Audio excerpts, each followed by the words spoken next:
السلام عليكم ورحمة الله وبركاته. مساكم الله تبارك وتعالى بكل خير. إن الحمد لله نحمده ونستعينه ونستغفره ونعوذ بالله من شرور أنفسنا ومن سيئات أعمالنا. من يهده الله فهو المهتدي ومن يضلله فلن تجد له وليا مرشدا. وأشهد أن لا إله إلا الله وحده لا شريك له، وأشهد أن محمدا عبده ورسوله. أما بعد، فإن خير الكلام كلام الله، وخير الهدي هدي محمد صلى الله عليه وآله وسلم، وإن شر الأمور محدثاتها، وكل محدثة بدعة، وكل بدعة ضلالة. إن الله تبارك وتعالى تفضل ومن علينا بنعم كثيرة سبحانه وتعالى، فله الحمد وله الشكر. والله جل وعلا أمرنا بل خلقنا لنعبده، فقال سبحانه وتعالى: وما خلقت الجن والإنس إلا ليعبدون. وهذا الأمر الذي خلقنا الله تبارك وتعالى لأجله، هناك من قام به حق القيام، وهناك من قصر في ذلك. وأريد أن أكون أنا وأنتم من الذين عبدوا الله تبارك وتعالى حق العبادة، وأن يكون هذا الأمر خالصا لوجهه الكريم سبحانه وتعالى. ويتمنى كل واحد منا أن يكون متميزا مع الله سبحانه وتعالى في علاقته مع الله.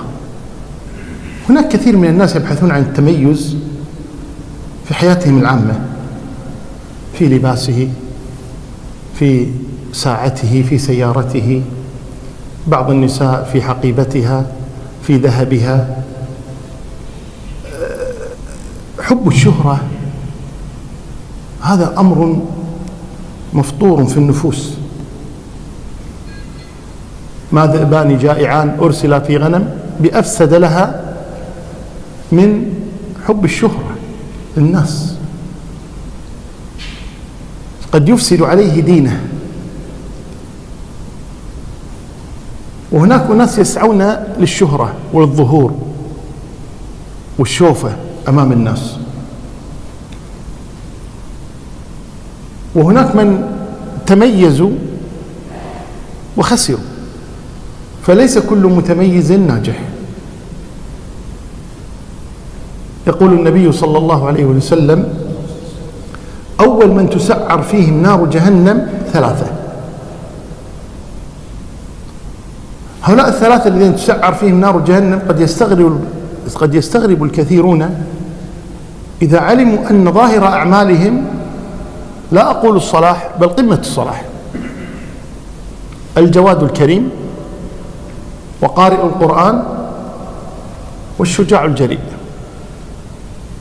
يؤتى بقارئ القرآن يوم القيامة فيذكره الله نعمه، ثم يقول له: ماذا فعلت بها؟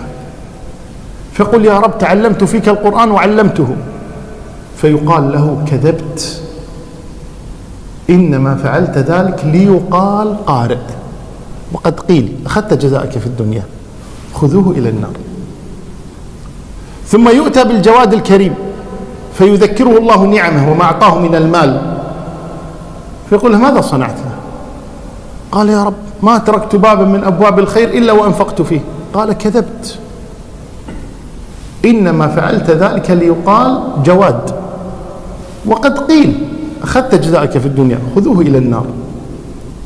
ثم يؤتى بالشجاع الجريء فيذكره الله نعمه عليه، فيقال له: ماذا فعلت بها؟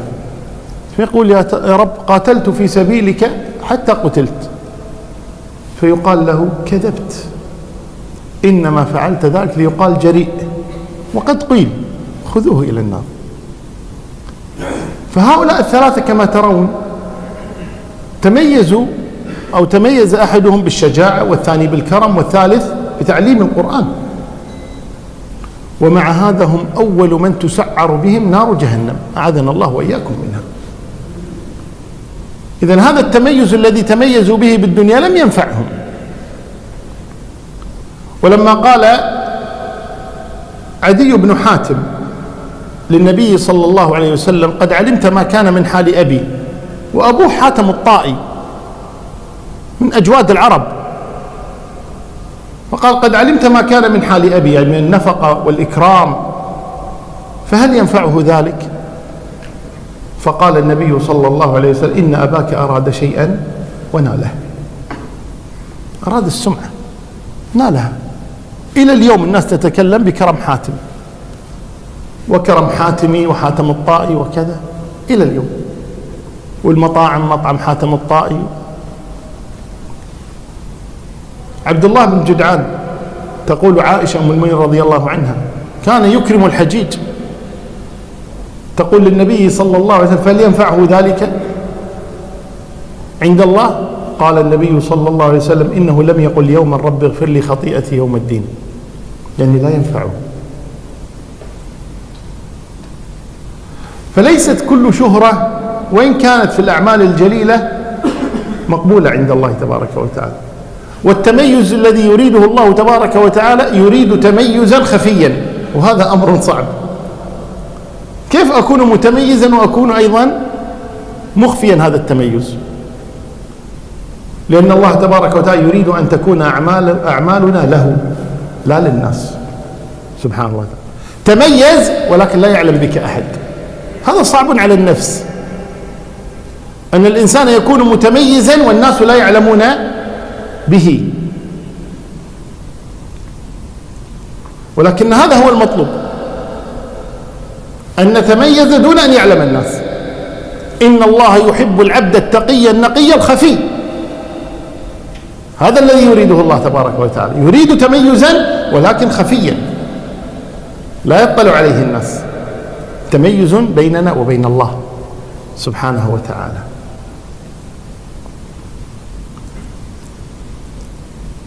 وهذا التميز حتى يكون الإنسان متميزا يحتاج إلى همة عالية. وما نيل المطالب بالتمني ولكن تؤخذ الدنيا غلابة. لابد الإنسان يتعب حتى يصل، حتى يتميز. لابد من الجد والاجتهاد. ربيعة الأسلمي كان يخدم النبي صلى الله عليه وسلم، فقال له النبي صلى الله عليه وسلم يوما: سلني، اطلب أي شيء تبيه، سلني. فقال ربيعة: أسألك مرافقتك في الجنة، وإذا كانت النفوس كبارا تعبت في مرادها الأجسام. رجل يريد شيئا عظيما، قال: أسألك مرافقتك في الجنة، وهذه درجة عالية في الجنة لا ينالها أي أحد. فقال النبي صلى الله عليه وسلم: أو غير ذلك، أو غير ذلك، أنها صعبة هذا، أو غير ذلك. قال: هو ذلك. قال: إذن أعني على نفسك بكثرة السجود. إذا غامرت في شرف مروم فلا تقنع بما دون النجوم. أعني على نفسك بكثرة السجود حتى تكون في تلك المنزلة. حتى يصل الإنسان إلى هذه الدرجة لا بد أن يجتهد على نفسه ويتعب معها حتى يتميز، حتى يكون مع النبي صلى الله عليه وسلم في درجته في الجنة.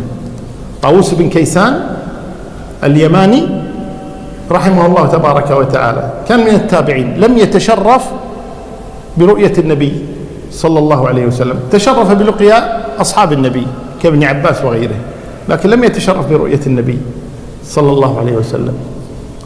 فكان يصلي في الليل فيتعب فيضرب فخذه بيده، يعني يصبرها على التعب، يقول: اصبري اصبري وتحملي. يقول لرجله: أيظن أصحاب محمد أن يسبقونا إليه؟ والله لنزاحمنهم عليه، لنزاحمن بالجد والاجتهاد مو باللعب، لنزاحمنهم عليه. نتعب حتى نصل إلى أن نكون رفقاء النبي صلى الله عليه وسلم في الجنة. من يطع الله ورسوله فأولئك مع الذين أنعم الله عليهم من النبيين والصديقين والشهداء والصالحين وحسن أولئك رفيقا. لا بد من همة عالية حتى نصل إلى ما نريد من التميز. مرت هند بنت عتبة على ولدها معاوية وهو يلعب مع الأولاد لما كان صغيرا، شاب ولدا صغيرا يلعب مع أقرانه وأترابه، فكان يأمرهم وينهاهم ويقودهم ويسودهم. فمر رجل فلما رأى معاوية وطريقة تعامله مع أقرانه قال إن كبر هذا سيسود قومه، بين عليه من الآن قيادي. قال إن كبر هذا سيسود قومه. فقالت له هند وأته إن لم يسد إلا قومه.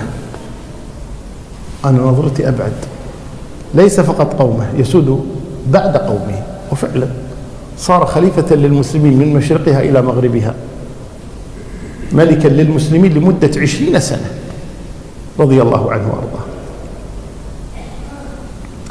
النبي صلى الله عليه وسلم كان يغرس التميز في أصحابه رضي الله عنه، فقال لعلي بن أبي طالب أنت مني بمنزلة هارون من موسى، وقال لأبي عبيدة هذا أمين هذه الأمة، وقال لأبي بكر الصديق هذا الصديق، فلقبه بالصديق. وقال لخزيمة بن ثابت شهادتك بشهادة رجلين. وقال للزبير بن العوام لكل نبي حواري وهذا حواري، عن الزبير بن العوام. وجعل حذيفة بن اليمان رضي الله عنهما صاحب سره فميزه، وجعل عبد الله بن مسعود صاحب سواكه ونعله ووساده فميزه، فكان يميز أصحابه صلوات ربي وسلامه عليه. وكان أصحابه يحرصون على التميز، يسمعون قول الله تبارك وسابقوا إلى جنة وسارعوا إلى جنة، فيتسابقون ويتسارعون إلى هذا الأمر.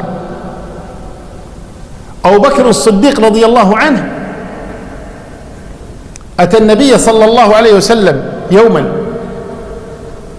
فقال النبي صلى الله عليه وسلم عن أحوال المؤمنين يوم القيامة،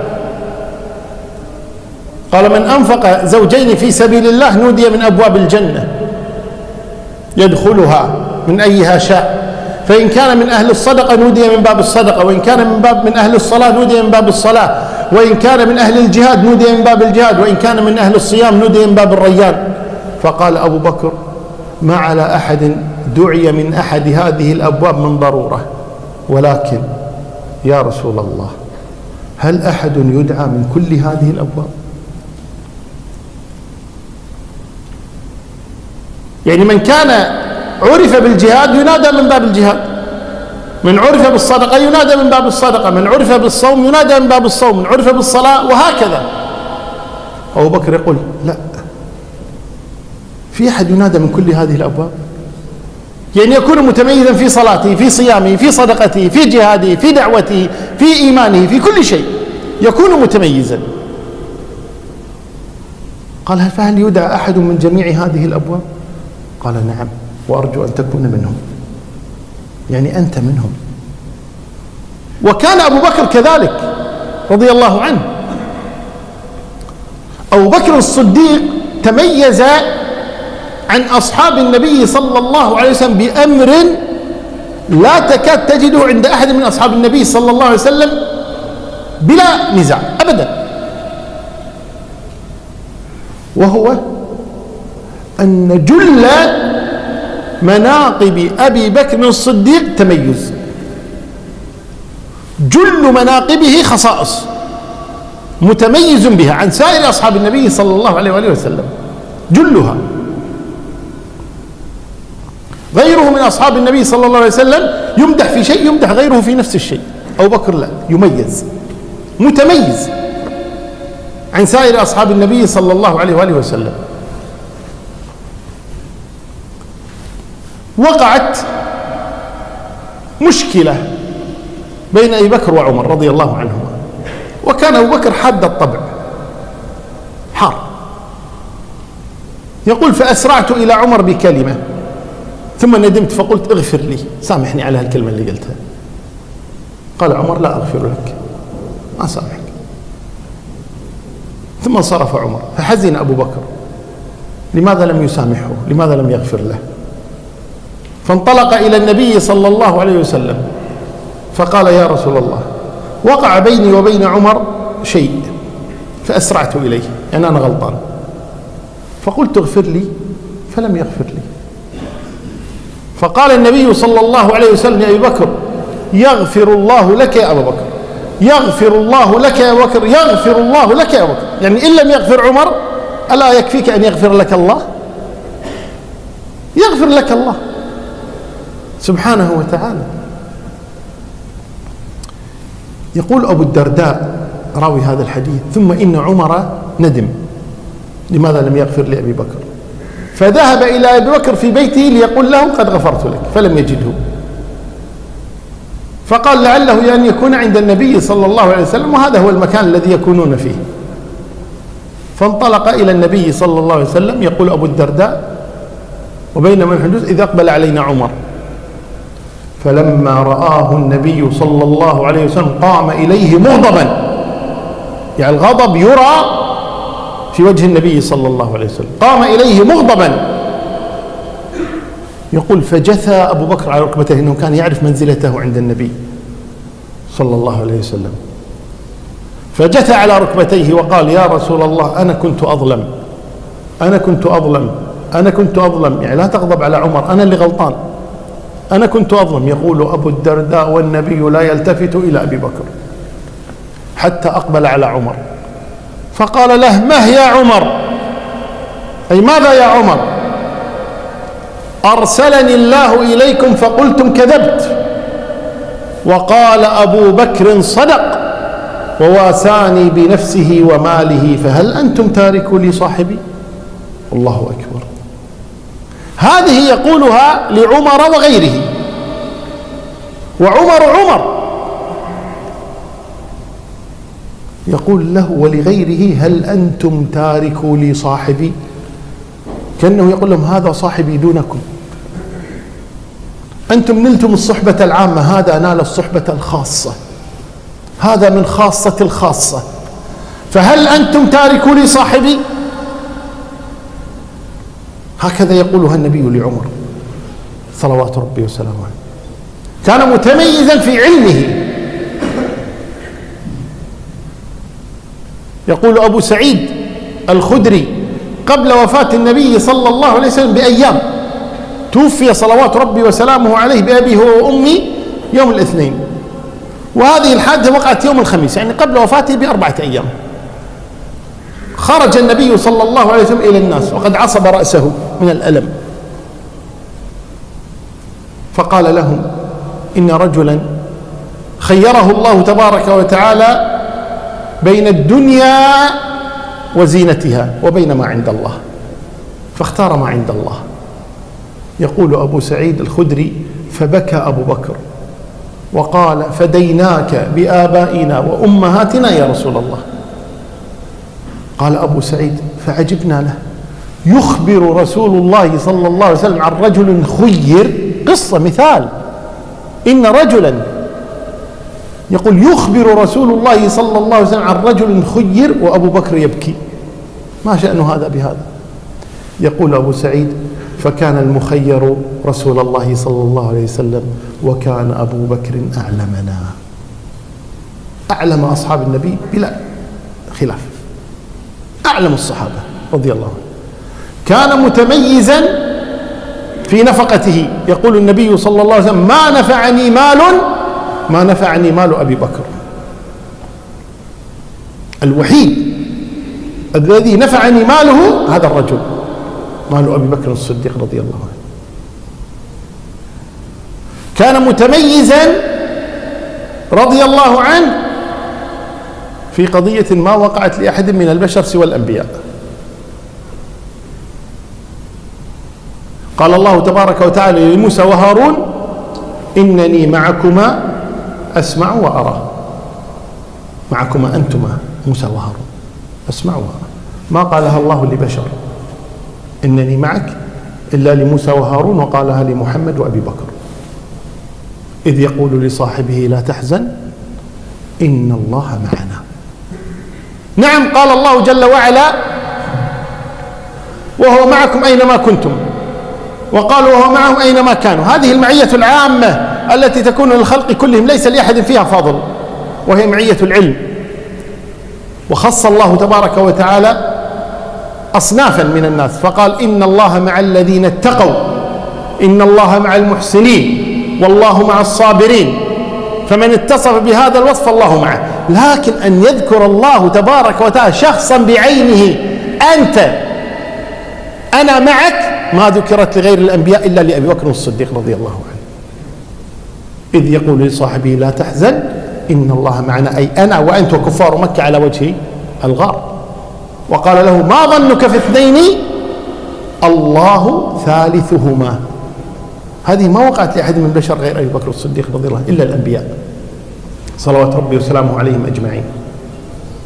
متميزا بالهجرة، لما أراد النبي صلى الله عليه وسلم أن يهاجر منع أبا بكر أن يهاجر حتى يهاجر معه. يستأذن: أهاجر؟ يقول: لا. أهاجر؟ لا. حتى جاءه في ذلك قال: قد أذن الله لي بالهجرة. قال: الصحبة يا رسول الله؟ قال: الصحبة. أخره لنفسه صلى الله عليه وسلم. كان متميزا في أخلاقه. كلنا فيما أظن بلا استثناء نعرف كلمة أم المؤمنين خديجة رضي الله عنها، لما جاءها النبي صلى الله عليه وسلم خائفا من غار حراء، وقد جاءه الملك وفجأه، فدخل على خديجة يرجف ترجف فرائصه صلى الله عليه وسلم وهو خائف، فقالت له: ما لك؟ فحدثها بالذي رأى. فقالت له أم المؤمنين خديجة: والله لا يخزيك الله أبدا، فإنك تصل الرحم، وتحمل الكل، وتقري الضيف، وتكسب المعدوم، وتعين على نوائب الحق. الله ما يخزيك وأنت على هذه الصفات. هذه صفات النبي صلى الله عليه وسلم ذكرتها خديجة له قبل مبعثه صلوات ربي وسلامه عليه.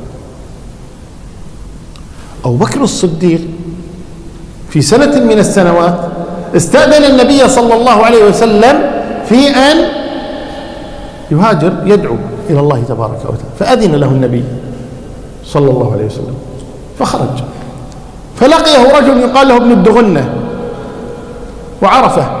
وعادة أبي بكر لما يسافر للتجارة، الآن ليس معه تجارة. فقال أبو بكر: قال نعم. قال: ما لك؟ قال: أسيح في الأرض أعبد الله، فإن قومي قد منعوني، يعني أنا أعبد الله في مكة. فقال: إن مثلك لا يخرج ولا يخرج، أنت شرف لأهل مكة، كيف تخرج؟ إن مثلك لا يخرج ولا يخرج، إنك تصل الرحم، وتقري الضيف، وتكسب المعدوم، وتعين على نوائب الحق. فذكر له صفات النبي صلى الله عليه وسلم، فدل على مشابهته للنبي صلى الله عليه وسلم قبل مبعثه صلوات ربي وسلامه عليه.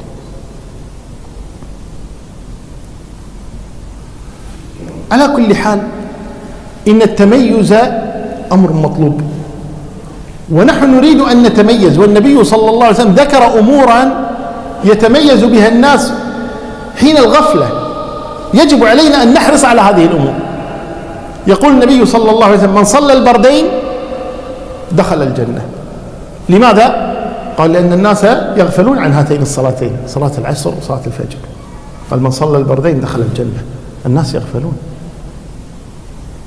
عبادة في الهرج كهجرة إلي، لأن الناس وقت الهرج، وقت المصائب والقتل والفتن، منشغلون بهذه الفتن، لكن الإنسان يأتي في مثل هذا الوقت ويحرص على العبادة واللجوء إلى الله تبارك وتعالى، هذا تميز. قال: عبادة في الهرج كهجرة إلي، تميز. يقول النبي صلى الله عليه وسلم: أول ما دخل المدينة: أيها الناس أفشوا السلام وأطعموا الطعام وصلوا الأرحام وصلوا بالليل والناس نيام. تميز، الناس نيام وأنت تصلي، الناس نيام وأنت تصلي. وصلوا بالليل والناس نيام تدخلون الجنة بسلام. تصور أنت في هذا المسجد المبارك عندما تأتي إلى صلاة الفجر وترى كثيرا من البيوتات لا يفتح بابها لصلاة الفجر، هذا تميز.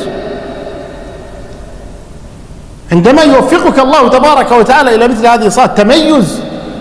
الناس نيام.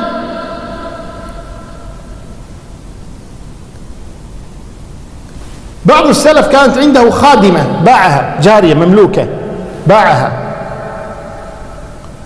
فلما استقرت في البيت الذي اشتراها في آخر الليل طرقت عليهم الباب، فقاموا من النوم، قام إليها سيدة قال: ما لك؟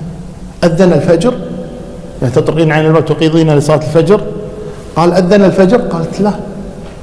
قال: إذا لماذا أيقظتمينا؟ لماذا أيقظتينا؟ ما أذن الفجر، ليش قعدتنا بنص الليل؟ قالت: وأنتم لا تصلون إلا الفجر؟ ما عندكم قيام ليل؟ أنتم لا تصلون إلا، هل تصلون الفجر؟ تشوف الحي الناس الله المستعان. قالت: أنتم لا تصلون إلا الفجر؟ قالوا: لا نصلي إلا الفجر. لا تصلون الليل؟ قالوا: لا نصلي الليل. قالت: نعم يحكم العافية. ثم لما أصبحت ذهبت إلى سيدها الذي باعها، قالت: اتق الله فيني وأعدني إلى ملكك فإنك بعتني إلى قوم سوء لا يصلون الليل. هذه خادمة تقول: بعتني إلى قوم سوء لا يصلون الليل، لا يصلون إلا الفجر. هذا التميز. يقول النبي صلى الله عليه وسلم: وصلوا بالليل والناس نيام تدخلون الجنة بسلام. الله جل وعلا يقول: إن المتقين في جنات وعيون آخذين ما آتاهم ربهم إنهم كانوا قبل ذلك محسنين كانوا قليلا من الليل ما يهجعون وبالأسحار هم يستغفرون وفي أموالهم حق للسائل والمحروم. تميزون، متميزون. قال صلوات ربي وسلامه عليه: لا تسبوا أصحابي فلو أن أحدكم أنفق مثل أحد ذهبا ما بلغ مد أحدهم ولا نصيفه، لأنهم تميزوا بماذا؟ تميزوا أنهم أنفقوا في وقت الحاجة. ما بلغ مد أحدهم ولا نصف، هذا هو المد. المد ما يملأ الكفين، هذا مد. يقول: لو أنفق أحدكم مثل أحد ذهبا ما بلغ مد أحدهم ولا نصيفه. تدرون النبي صلى الله عليه وسلم لمن قال هذا الكلام؟ قد يستغرب البعض. قبل قليل قلنا قال لعمر: فهل أنتم تاركوا لصاحبي؟ النبي قال هذا لخالد بن الوليد، لسيف الله المسلول، لأبي سليمان، يقول له: لو أنفقت يا خالد مثل أحد ذهبا ما بلغت مدا قدمه عبد الرحمن بن عوف ولا نصيفه. ماذا يقول عنا نحن؟ إذا كان يقول مثل هذا الكلام لخالد بن الوليد: لو أنفقت مثل أحد ذهبا ما بلغت مدا قدمه عبد الرحمن بن عوف ولا نصيفه، لأن عبد الرحمن بن عوف أسلم قبل خالد ب20 سنة، وجاهد ودعا وأنفق وصلى وصام ورافق النبي صلى الله عليه وسلم في فترة كان خالد فيها على الشرك. لا يستويان عند الله تبارك وتعالى.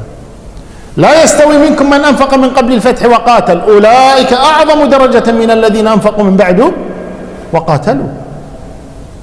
وكلا وعد الله الحسنى، لكن أيضا الحسنى درجات. لا يستوي القاعدون من المؤمنين غير أولي الضرر والمجاهدون في سبيل الله بأموالهم وأنفسهم فضل الله المجاهدين بأموالهم وأنفسهم على القاعدين درجة، وكلا وعد الله الحسنى وفضل الله المجاهدين على القاعدين أجرا عظيما. هذا التميز، تميز في النفقة. يقول النبي صلى الله عليه وسلم: درهم سبق 100 درهم، 100,000 درهم، درهم سبق 100,000 درهم. يقول: رجل عنده درهمان فتصدق بأحدهما وأبقى الآخر نصف ماله، ورجل عنده مال كثير فأخرج منه 100 درهم، 100,000 درهم وأنفقها. لا يستويان. درهم سبق 100,000 درهم. إن الله لا ينظر إلى الكم ولكنه ينظر إلى الكيف سبحانه وتعالى. التميز. يقول النبي صلى الله عليه وسلم: إن الإسلام بدأ غريبا وسيعود غريبا كما بدأ، فطوبى للغرباء، لأنهم متميزون في وقت شح فيه الملتزمون المتمسكون بدين الله تبارك وتعالى، فبرز الغرباء المتمسكون فقال: طوبى للغرباء. جزاء من الله تبارك وتعالى. الشاهد من هذا كله أننا نريد أن نتميز. لما لا نتميز؟ ما الذي يمنعنا أن نتميز بصدق مع الله تبارك وتعالى لإرضاء الله لا إرضاء الناس؟ نقول: تميزنا لابد أن يكون خفيا عن الناس، تميز بخفاء، تميز بخفاء دون أن يعلم الناس، يكفينا أن يعلم الله سبحانه وتعالى. 7 يظلهم الله في ظله يوم لا ظل إلا ظله: إمام عادل، وشاب نشأ في عبادة الله، ورجل قلبه معلق في المساجد، ورجلان تحابا في الله اجتمعا عليه وافترقا عليه، ورجل دعته امرأة ذات منصب وجمال فقال: إني أخاف الله، ورجل تصدق بصدقة فأخفاها حتى لا تعلم شماله ما أنفقت يمينه، ورجل ذكر الله خاليا ففاضت عيناه. كلهم متميزون، كل هؤلاء 7 متميزون، تميزوا فميزهم الله، فقال: 7 يظلهم الله في ظله يوم لا ظل إلا ظله. ذكر الله خاليا ما عنده أحد ففاضت عيناه خوفا خشية. لا أجمع على عبدي خوفين ولا أمنين، من أمنني في الدنيا خوفته في الآخرة، ومن خافني في الدنيا أمنته في الآخرة. ذكر الله خاليا فاضت عيناه. رجل تصدق بصدقة فأخفاها. المنافقون المراؤون لا حظ لهم في التميز أبدا. إن تميزوا فتميزهم كتميز ال3 الذين أول من تسعر فيهم نار جهنم. أما هذا التميز أخفاها حتى لا تعلم شماله ما تنفق يمينه، هذا لا يوجد إلا عند الصادقين المخلصين لله تبارك وتعالى. علي بن الحسين ابن علي بن أبي طالب رضي الله عنه وعن آبائه، لما مات فقد 20 بيت وقيل 40 بيت من بيوت المدينة طعاما كانوا يجدونه عند أبواب بيوتهم إذا أصبحوا من الفجر. كان كل يوم أو كل ليلة في آخر الليل الناس نيام ويذهب ويضع الصدقات عند أبواب البيوت، يصبح الناس يجدون الطعام عند بيوتهم فيأخذونه ويحمدون الله ولا يدرون من الذي قدم لهم الطعام. واستمروا على هذا مدة من الزمن حتى مات علي بن الحسين ففقد الناس تلك الصدقات فعلموا أنها كانت منه. هل كان يرجو معرفة الناس أنه يتصدق؟ إنه كان يرجو شيئا وأسأل الله أن يكون ناله عند الله تبارك وتعالى. جلس عبد الله بن عمر وعبد الله بن الزبير وعروة بن الزبير ومصعب بن الزبير جلس هؤلاء الأربعة مع بعض يوما، فقالوا كل واحد يتمنى ما أمنيته، وش تبي تصير، وش تبي توصل له. فقال الزبير بن العوام: أتمنى أن أحكم العراق والحجاز. وقال مصعب بن الزبير: أتمنى أن أتزوج فاطمة بنت الحسين وعائشة بنت طلحة. قال عروة بن الزبير: أتمنى أن أحمل العلم ويحمل الناس العلم عني. وعبد الله بن عمر ساكت. فقالوا له: وأنت يا عبد الله ماذا تتمنى؟ قال: أتمنى أن يغفر الله لي، أتمنى أن يغفر الله لي. يقول عبد الملك بن عمير راوي هذه القصة، يقول: أما عبد الله بن الزبير فحكم العراق والحجاز وجميع بلاد الإسلام عدا الشام. وأما مصعب بن الزبير فتزوج فاطمة بنت الحسين وتزوج عائشة بنت طلحة. وأما عروة بن الزبير فحمل العلم وحمل الناس عنه العلم. وأما عبد الله بن عمر فأسأل الله أن يكون قد غفر له. تميز حتى في الطلب، ماذا تريد؟ ناس تبي الدنيا، ناس تبي الآخرة. تميز، لابد أن نحرص على هذا التميز. والتميز الذي نريد على 3 أحوال: تميزك مع الله، تميزك مع نفسك، تميزك مع الناس. أما تميزك مع الله سبحانه وتعالى ففي صدقك وإخلاصك.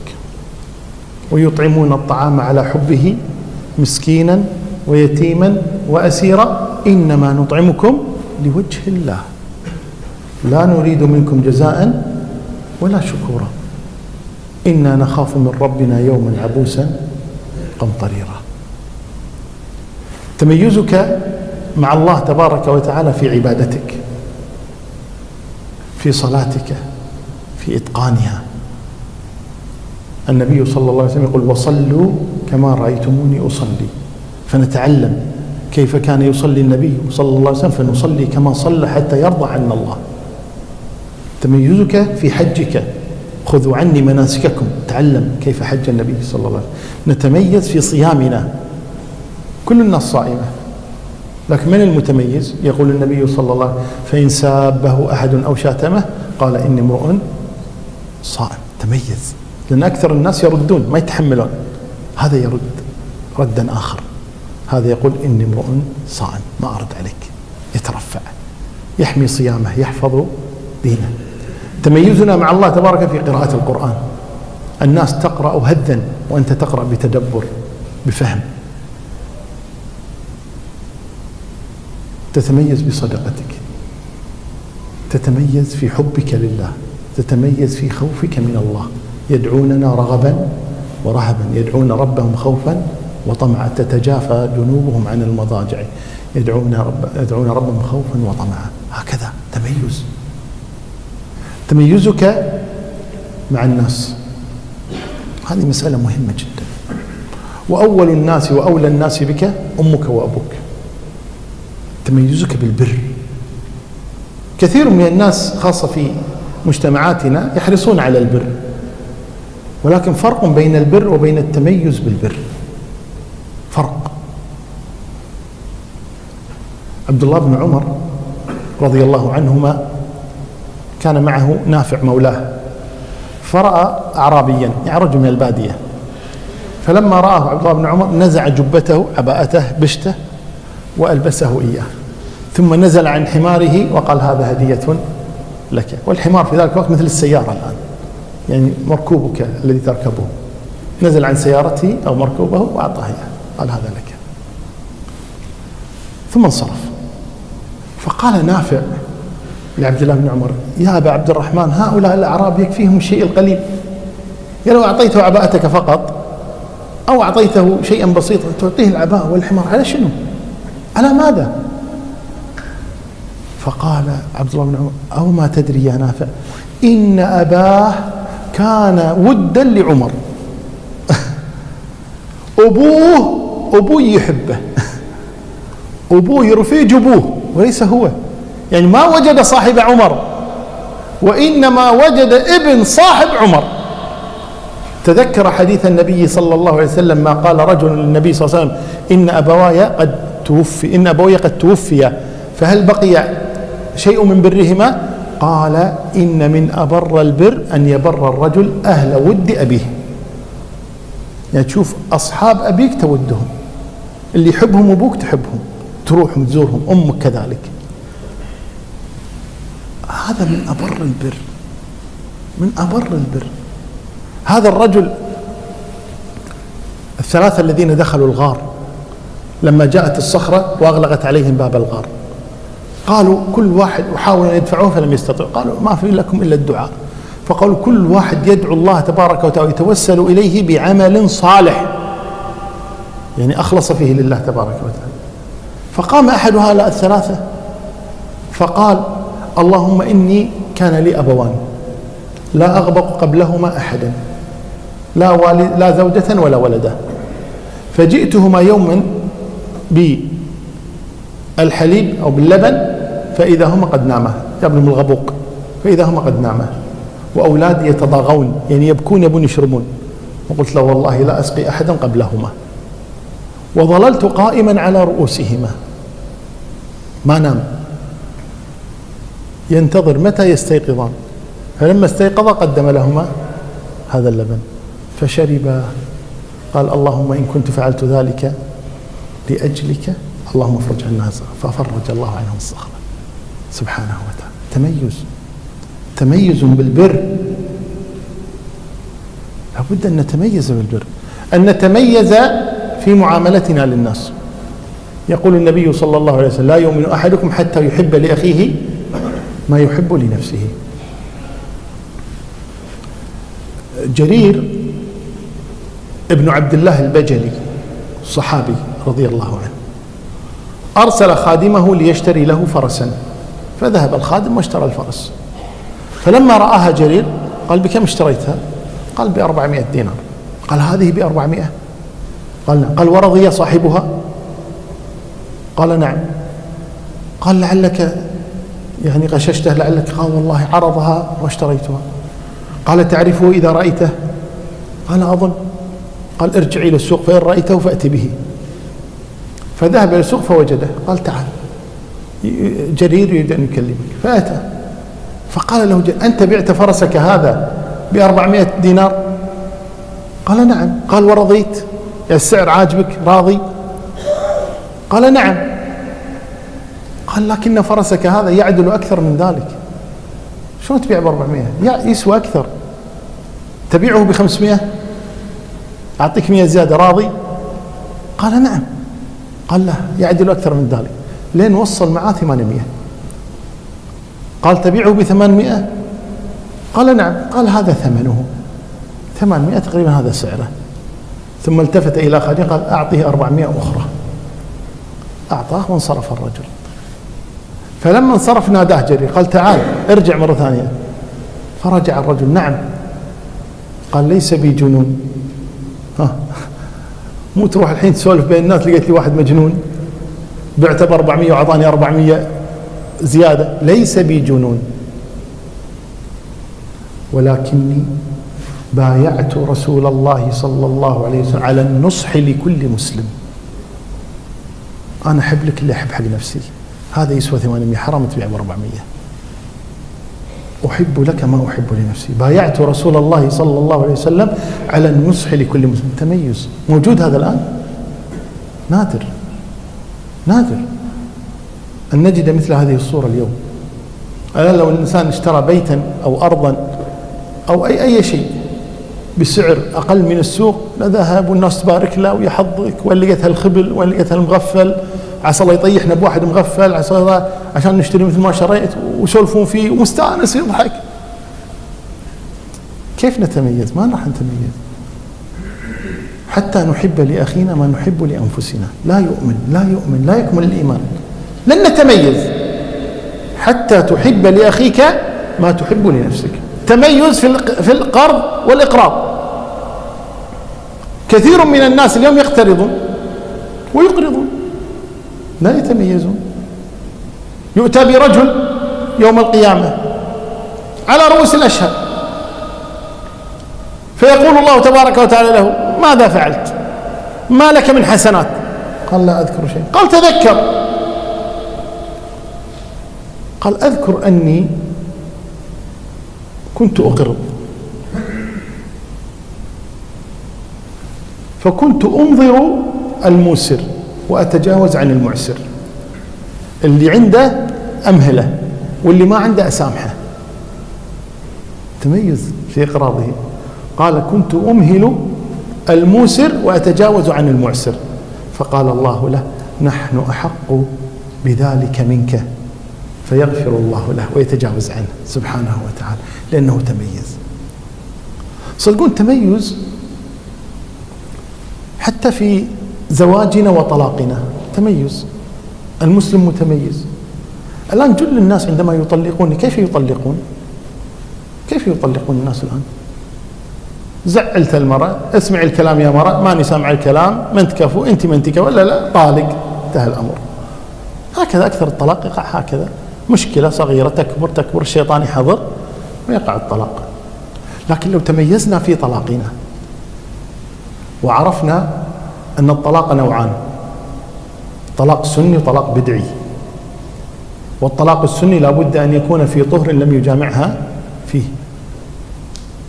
أكثر من 90% اليوم من الطلاق كله طلاق بدعي. أكثر من 90، أكثر من 95% من الطلاق الذي يقع بين الناس اليوم طلاق بدعي محرم. وقعت مشكلة، الحين لازم أطلق، الحين صارت المشكلة، الحين أطلق، الحين ردت علي، الحين أطلق. بدعي. والطلاق السنة أن يطلقها في طهر لم يجامعها فيه. المتميز إذا وقعت مشكلة بينه وبين زوجته وقد جامعها البارحة أو قبل يومين أو قبل أسبوع أو قبل 20 يوما أو كذا، المهم في طهر جامعها فيه، لا يستطيع أن يطلق مهما وقعت مشكلة بينه وبينها. يقول لها كلها أيام تحيضين ثم تطهرين ثم أطلق. من يفعل هذا؟ أو تكون زوجته حائضا أو نفساء فيقول لها الآن وقعت مشكلة ما أقدر أطلق الآن لأنك حائض أو أنك نفساء، اصبري حتى تطهرين أطلقك. من يفعل هذا اليوم؟ قليل من الناس. في بيعنا، في شرائنا، في تعاملاتنا كلها يجب أن نكون متميزين، يجب أن نكون وقافين مع كتاب الله تبارك وتعالى في تعاملنا مع الناس.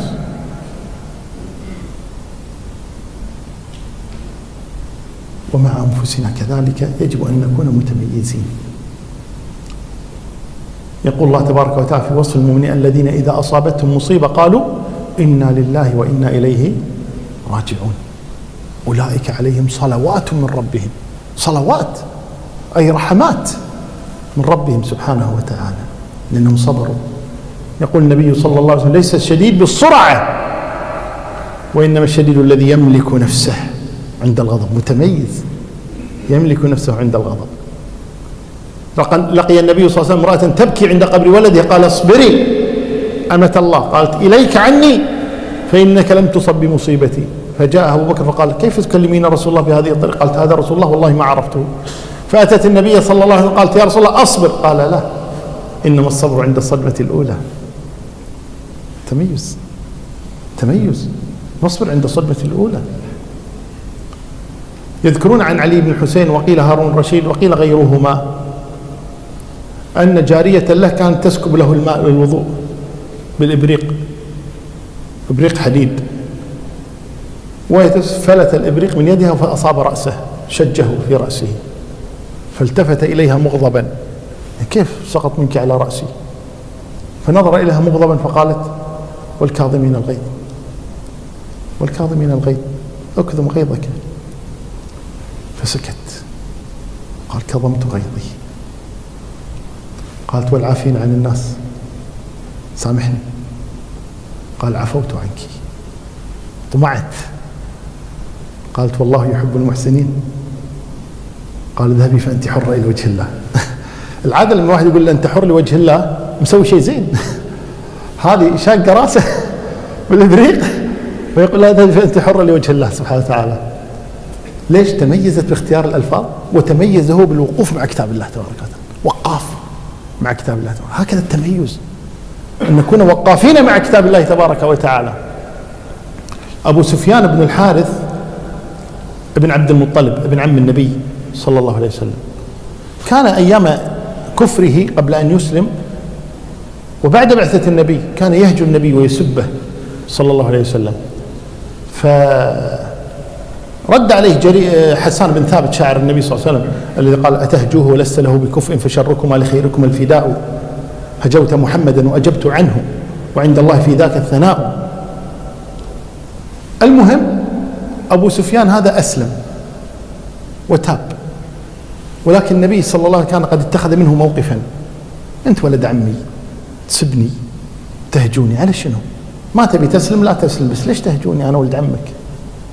بدل ما توقف معاي كما وقف أقاربه وإن كانوا كفارا، وأنت تقف هكذا الموقف. فكان إذا دخل المجلس يعني والنبي موجود النبي يخرج، من يدش السلام عليكم وعليكم السلام، طلع النبي صلى الله عليه وسلم. فتضايق أبو سفيان كثيرا من يعني هذا التصرف من النبي صلى الله عليه وسلم، فذهب يشتكي إلى علي، فقال يا علي، وعلي ولد عمه أيضا، فقال يا علي لماذا يعامل النبي بهذه المعاملة؟ لماذا يعاملني هكذا؟ قال أنسيت ما فعلت؟ أنت ابن عمه وتهجوه وتسبه؟ قال قد كان ذلك قبل إسلامي وقد أسلمت، انتهى الأمر، أسلمت الآن أنا. فقال له علي اسمع، إذا أتيته فواجهه، وقبل أن ينصرف قل له هذا الكلام، وعلمه. فجاء أبو سفيان فلما دخل إلى النبي صلى الله عليه وسلم أراد النبي أن يقوم، فقال له تالله لقد آثرك الله علينا وإن كنا لخاطئين. فلم يملك النبي إلا أن يقول كما قال أخوه يوسف لا تثريب عليكم اليوم يغفر الله لكم وهو أرحم الراحمين. وقاف مع كتاب الله، وهذا هو التميز، أن نكون وقافين مع كتاب الله تبارك وتعالى. أما أن يغضب أحد فنقول له والكاظمين الغيظ، قال راح تغلط عليه بدل تقول والكاظمين الغيظ، لا هذا هنا عدم التميز. التميز أن الآية تهزك، أن الآية تخليك توقف تلجم لسانك تتوقف عندها. تميز، هذا التميز. فأسأل الله تبارك وتعالى أن يجعلنا وإياكم من المتميزين. والموضوع يطول وذو شجون وفيه تفصيلات كثيرة وأمور تطرح، لكن لعل هذا فيه الكفاية والحر تكفيه الإشارة. وأسأل الله تبارك وتعالى أن يجعلنا وإياكم من المتميزين المخلصين لله تبارك وتعالى. والله أعلى وأعلم، وصلى الله وسلم وبارك على نبينا محمد. جزاكم الله خير.